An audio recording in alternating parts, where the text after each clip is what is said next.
ఉమామేశ్వరమ్మ. నేను సిడిపిఓగా 2 సంవత్సరాల నుండి ఐసిడిఎస్ ప్రాజెక్ట్ బనియాన్పల్లెలో పనిచేస్తున్నాను. ఇక్కడ బనియాన్పల్లె కాన్స్టిట్యూషన్ కింద 5 మండలాలు గలవు. 5 మండలాలకు సంబంధించి 274 అంగన్వాడీ కేంద్రాలు గలవు. ఈ 274 అంగన్వాడీ కేంద్రాల్లో 12 మినీ అంగన్వాడీ కేంద్రాలు ఉన్నాయి. మొత్తం ఈ 274 అంగన్వాడీ కేంద్రాలు వచ్చేసి 12 సెక్టార్ల కింద డివైడ్ అయి ఉన్నాయి. ఈ 12 సెక్టార్లకు సంబంధించి మనకి ఇక్కడ 10 మంది సూపర్వైజర్లు పనిచేస్తున్నారు.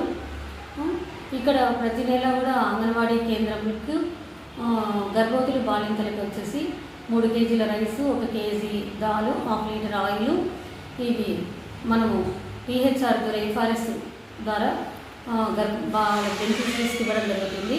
అట్లనే 6 నెలలు దాటిన పిల్లల నుంచి 3 సంవత్సరాల్లోపు 36 నెలల పిల్లలకు కూడా 1 కేజీ 2.5 కేజీ గల ప్యాకెట్తో బాలామృతము 2 విడతలుగా 13 ఒకసారి కానీ 12 నెలలకు 25 ఎగ్స్ వాళ్ళకి అందేటట్లుగా, అట్లనే 2.5 లీటర్ పాలు కూడా ఇచ్చేటట్లుగా వాళ్ళకు టీహెచ్ఆర్ రూపంలో 2 విడతలుగా ఇవ్వడం జరుగుతుంది.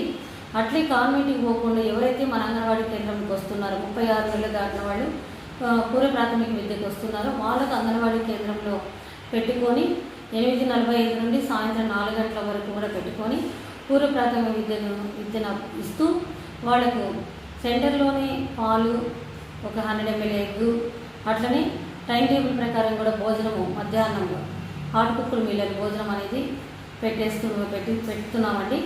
అదేవిధంగా ప్రతి ఇమ్యునైజేషన్ కార్యక్రమానికి కూడా అంగన్వాడీ కార్యకర్తలు కూడా వెళ్తున్నారు. అట్లనే 104 వచ్చినప్పుడు కూడా 104 డాక్టర్ దగ్గర ఎవరైతే బరువు తక్కువగా ఉన్న పిల్లలు కానీ ఏదైనా డిసీజెస్ వచ్చిన వాళ్ళని కానీ కూడా అక్కడ తీసుకెళ్ళి హెల్త్ చెకప్ అనేది చేయించమని కూడా ప్రతి నెల సెక్టార్ మీటింగ్లో కూడా అందరికీ చెప్తున్నామండి. ప్రతి సూపర్వైజర్ కూడా తన సెక్టార్ పరిధిలోని తనకు 20 నుంచి 25 కేంద్రాలు ఉంటాయి.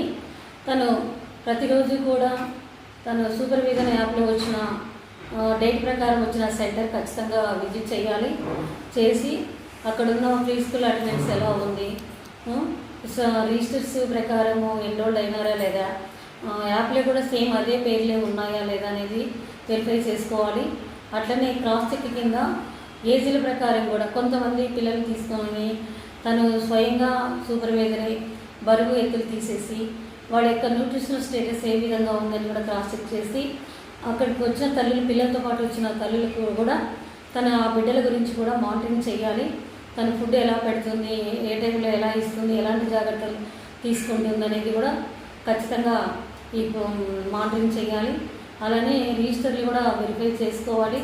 సూపర్వైజర్ కూడా వీలైతే ఎవరైతే లబ్ధిదారుల పిల్లలు అనారోగ్యానికి గురై ఉన్నారో వాళ్ళ ఇళ్ళకి వెళ్ళి కూడా ఒక్కసారి ఆ పిల్లల యొక్క ఆరోగ్య పరిస్థితి ఎలా ఉంది, వాళ్ళు హాస్పిటల్కి వెళ్ళారా లేదా, ఎటువంటి ఇబ్బందులకు లోనవుతున్నారు, వాళ్ళకి అవగాహన లేకపోవడం వలన లేకపోతే వాళ్ళకి సరైన గైడెన్స్ లేకపోవడం వలన అనేది కూడా వీళ్ళు సూపర్వైజర్ కూడా ఖచ్చితంగా గృహ సందర్శనాలకు వెళ్ళి ఆ తల్లిని అనేది మోటివేట్ చేయాలి. అంగన్వాడీ కార్యకర్త కూడా 8:45కు ఆయాతో పాటు వచ్చి ఉండి ఆయా శుభ్రం చేసిన వెంటనే వచ్చిన పిల్లలందరినీ తను రిసీవ్ చేసుకొని ఖచ్చితంగా అంగన్వాడీ కేంద్రంలో టైం టేబుల్ ప్రకారం పిల్లలందరినీ కూడా ఫస్ట్ అలవాటు చేసుకున్నంత వరకు కూడా చక్కగా తన ప్రీ స్కూల్ కార్యక్రమాలు టైం టేబుల్లో ఉండే వాటిని ప్రీ స్కూల్ మెటీరియల్ ద్వారా తన ఆటపాటల విద్య ద్వారా పిల్లలకు మంచి అలవాట్లు అనేది ఇప్పటి నుంచే ప్రతి అన్ని మంచి అలవాట్లు అనేది ప్రతిరోజు కూడా వాళ్ళకు నేర్పించడం ద్వారా ఏమవుతుందంటే వాళ్ళలో నైతిక విలువలు అనేవి పెరుగుతాయి. ఇంటికి వెళ్ళిన తర్వాత కూడా ఎవరిని ఎలా సంబోధించాలి, ఎవరితో ఎలా మెలగాలనేది కూడా నేర్చుకుంటారు.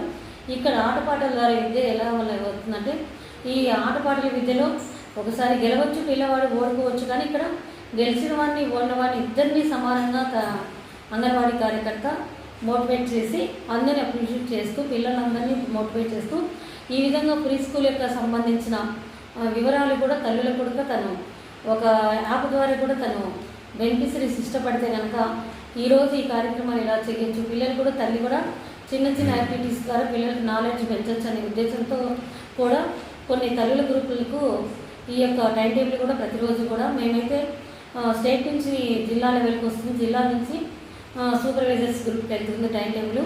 అట్లనే సూపర్వైజర్స్ కూడా వాళ్ళ సెక్టార్ పరిధిలో ఉన్న అంగన్వాడీ సెంటర్లకు కూడా ఈరోజు ఏ ఏ పాట పాడించాలి, ఏ కథ చెప్పాలి, ఏ సంభాషణ చెప్పచ్చు, ఏ వర్క్ బుక్స్ రాయించాలి, ఏ లెటర్స్ వాళ్ళని ఐడెంటిఫై చేయాలనేది కూడా ఈ యొక్క ప్రీ స్కూల్ కార్యక్రమాల ద్వారా కూడా వాళ్ళ పిల్లలకు అన్ని ఆట పాట మాట ద్వారా వాళ్ళకు ఖచ్చితంగా పిల్లలలో మంచి అభివృద్ధికి దోహదపడే విధంగా కార్యక్రమాలు నిర్వహిస్తున్నారండి.